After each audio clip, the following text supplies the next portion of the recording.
I did not need to read any book on atheism or secularism or humanism to be an atheist. I still believe that for the Muslims, the Quran is the best book that can inspire them to becoming an atheist. Not if they are dullheads, of course, in which case it would be a miracle. But even before discovering what the Quran really said, there were some incidents that helped me to become an atheist. My mother used to tell me that Allah knows everything. But when she asked me to pray namaz or salat, to do that I had to utter the verses in Arabic. I was reluctant to do that, for I did not understand the Arabic verses of the Quran. If I was going to pray, I wanted to pray in Bengali. It really angered my mother when I asked very innocently, "Mother, if Allah knows everything, then why doesn't Allah know Bengali?" Mother was embarrassed and angry with me. I asked some of my relatives and they got angry with me also. One day, as I kept reminding my mother about Allah's ignorance, she replied, "If you say anything bad about Allah, your tongue will fall off."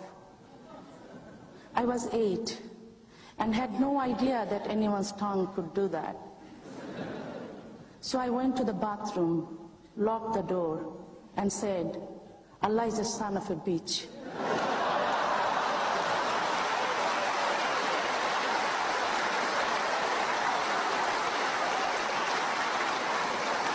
Allah is the son of a dog. Allah is the son of a pig. All the slang we commonly use in Bengali. Then I became worried.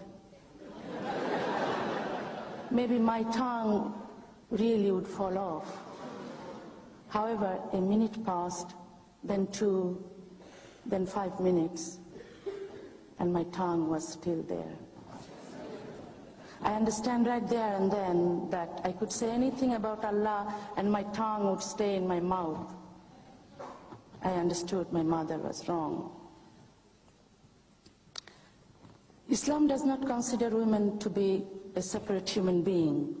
Man is the original creation, and womankind is created secondarily for the pleasure of men. Islam considers a woman as a slave or sexual object, nothing else. Women's role is to stay at home and to obey her husband.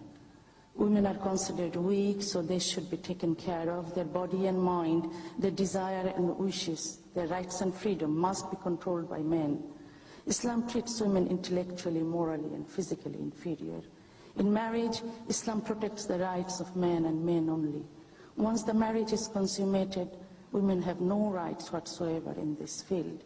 The Quran gives total freedom to man, saying, your women are as your field, go unto them as you will. Women are told to run to their husbands wherever they are, whatever they do.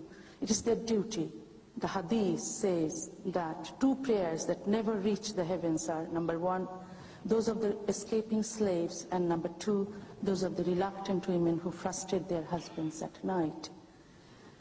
Islam considers women psychologically inferior. Women's testimony is not allowed in cases of marriage, divorce, and hudud. Hudud are the punishments set by Islamic law for adultery, fornication, adultery against a married person, apostasy, theft, robbery, and so forth. If any woman is raped, she has to produce 4 male witnesses to the court. If she can't, there is no charge against the rapist. In Islamic law, the testimony of 2 women is worth that of 1 man. In the case in which a man suspects his wife of adultery or denies the legitimacy of the offspring, his testimony is worth that of 4 witnesses. A woman does not have the right to charge her husband in a similar manner. Women are not allowed to inherit the property on equal terms with their brothers. In the case of inheritance, Allah says, a male shall inherit twice as much as a female. And after all the rights and freedom, after obtaining all the sexual pleasure and having the pleasure of being the master, men will be rewarded by Allah with wine, food, and 72 virgins in paradise, including their wives they had on earth. And what is the reward for the pious woman? Nothing. Nothing but the same old husband, the same man who caused her suffering while the two were back on the earth. It was easy for me to become an atheist. I was a student of science, so it was hard to accept that the sun moves around the earth and the moon has its own light, and the purpose of mountain is to support the earth so that it will not fall down somewhere. I came to suspect and be sure that the Quran was not written by someone who has at all any knowledge of the universe. Not only did I read the Quran, I read the Hadith, the words of Muhammad.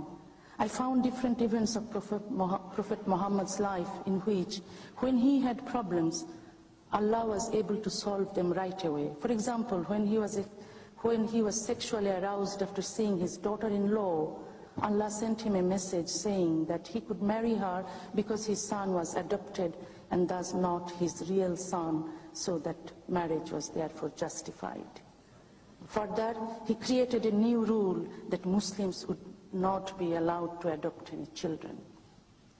Muhammad married 13 times, one of his brides being 6 years old, Aisha. Allah, he said, told him that he was allowed to enjoy his wives, his female slaves, and all the captive women he possessed.